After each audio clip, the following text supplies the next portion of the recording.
Halo semuanya, selamat datang di segmen analisa. Ada sebuah berita yang sangat menyedihkan dari Ambon. Ini ada seorang remaja berusia 15 tahun yang dipukul oleh seorang putra dari Ketua DPRD Kota Ambon, Eli Toy Suta. Putranya bernama Abdi Toy Suta yang berusia 25 tahun.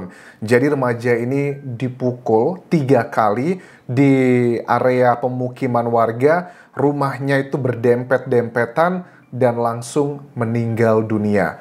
Luar biasa, sangat-sangat mengenaskan sekali. Ini kejadiannya di hari Minggu kemarin, tanggal 30 Juli 2023. Coba kita akan bahas lebih jauh kronologinya seperti apa. Tapi sebelum aku bahas kronologi lebih jauh, coba aku mau nonton ini. Ini ada rekaman dari warga, karena kan kondisi di lokasi tempat kejadian perkara itu di kawasan Tanah Lapang Kecil atau Talake, Kecamatan Nusa Niwe, Kota Ambon, tepatnya di depan rumah Bribka Alamsyah Bakar, depan asrama Polri Talake. Jadi rumahnya cukup berdempetan satu sama lain. Ini adalah rekamannya, teman-teman. Baca apa? Tagor, bodoh. Yang orang pakai Abdi. Baca nang tapi suka ya abang nih anjing. Beta. Beta apa ya? Ini pada saat dipukul 2 kali itu, si yang dipukul diam aja.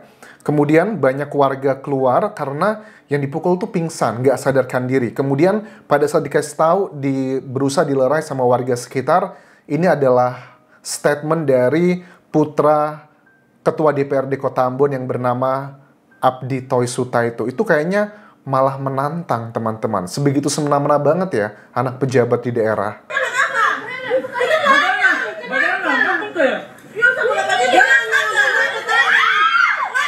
Tuh.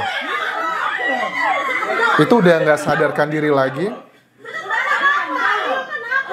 Terus si gila ini ya, Abdi Toy Suta dengan gaya yang songong, iya saya tanggung jawab. Gayanya.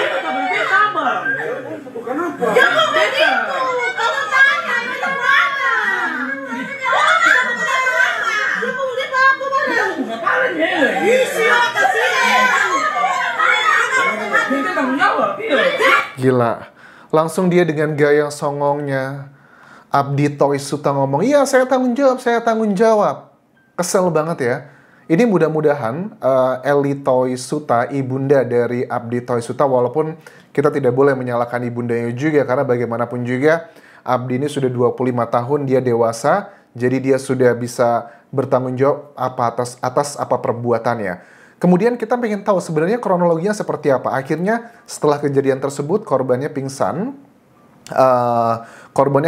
Kemudian dibawa ke rumah sakit dan sudah tidak terselamatkan lagi. Cuma 3 kali pukulan tapi langsung meninggal dunia. Sebegitu menjijikkannya kalau aku lihat kelakuan dari Abdi ini. Gayanya semena-mena. Apakah mungkin di daerah itu kalau putra dari seorang pejabat daerah itu punya perilaku semena-mena seperti itu. Jadi kronologinya ini teman-teman, seperti aku bilang di awal tadi bahwa ini kejadiannya di depan asrama Polri Talake pada hari Minggu 30 Juli 2023 sekitar jam 9 malam waktu setempat.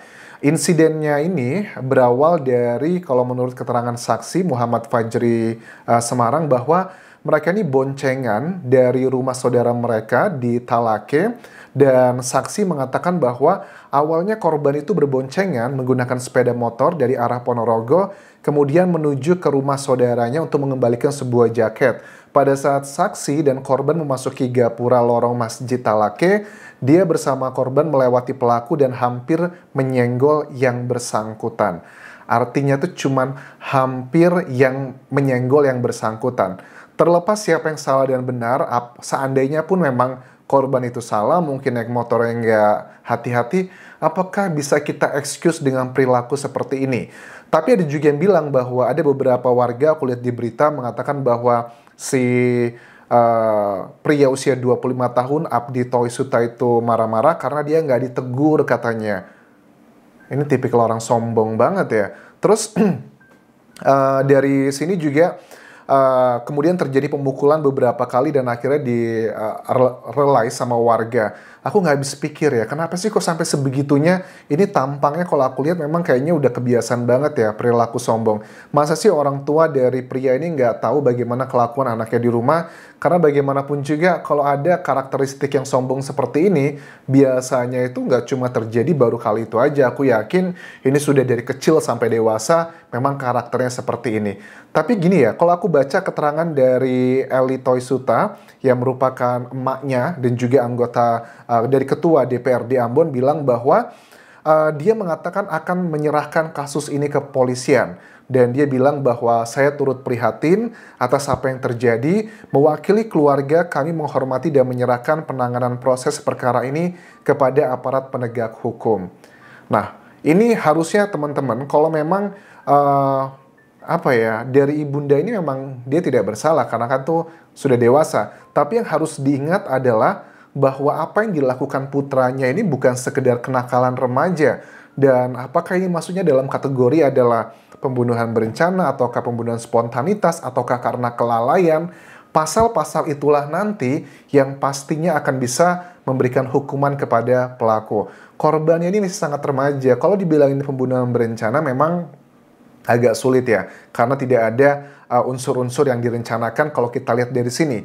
Tetapi kan kalau kita bisa melihat dari pasal yang kelalaian atau spontanitas atau yang lainnya, ini tergantung dari nanti pengacara. Makanya kalau aku lihat dari orang tua pelaku ini sudah langsung meng-hire pengacara nih, jadi dia sudah tahu nih bagaimana menyelamatkan putranya dari hukuman yang maksimal.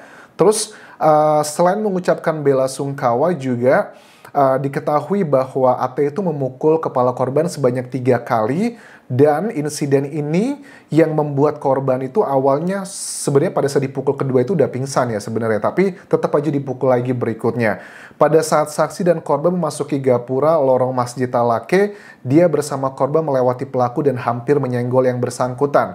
Kemudian saksi sempat menengok ke arah belakang dan melihat terduga pelaku sementara berjalan mengejar mereka. Terus aku lihat pada saat warga berusaha memisahkan, kamu tanggung jawab nih, kamu tanggung jawab. Dia dengan songongnya bilang, iya saya tanggung jawab, saya tanggung jawab. Dipikirnya mungkin luka yang dialami oleh korban ini cuma luka simple mungkin yang berdarah atau yang simple seperti itu. Tapi kan ternyata pada saat diketahui dia itu kan memukul bagian leher belakang teman-teman. Leher belakang itu adalah otak kecil ya. Hal yang sangat sensitif, makanya aku melihat di sini itu yang sangat fatal, langsung membuat seseorang tersebut meninggal dunia. Harusnya tolong ya teman-teman media lokal juga mengawal kasus ini agar tidak bisa dilakukan dugaan-dugaan ya, kalian tahu lah kalau orang kaya gitu di Indonesia sebagian kalau masalah hukum itu bisa diutak-atik. Harusnya hukumannya bisa maksimal, walaupun juga mungkin harus ada hukuman adat mungkin atau hukuman yang lain, kita akan coba lihat nanti. Ini coba kita lihat lagi gayanya si pelaku yang petantang petenteng di depan warga yang berusaha membela dari korban yang dipukuli tersebut.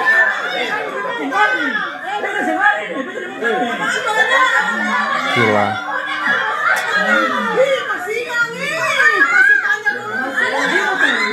Ya ampun.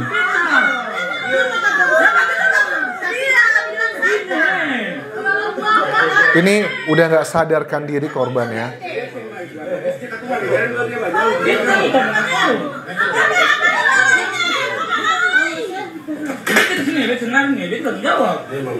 Dan masih tetap ngeyel loh, masih tetap nantang loh.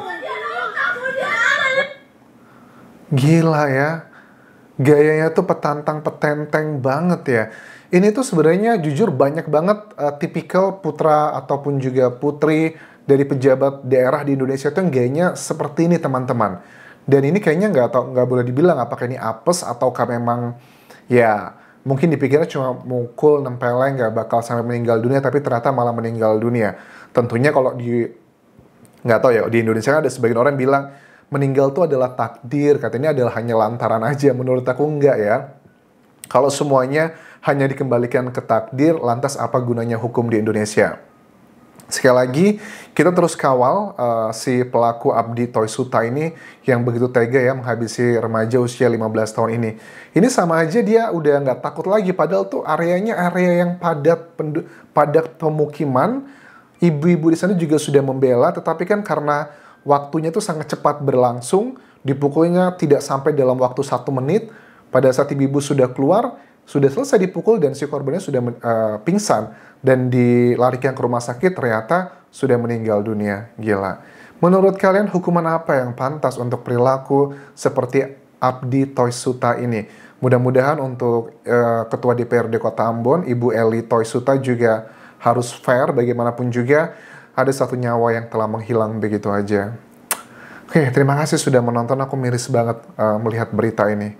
Sampai ketemu lagi di video berikutnya. Tinggalkan like dan juga komen, subscribe channel YouTube ini, follow Instagram dan juga Facebook pageku Dian Jasa Sumara. Sampai jumpa.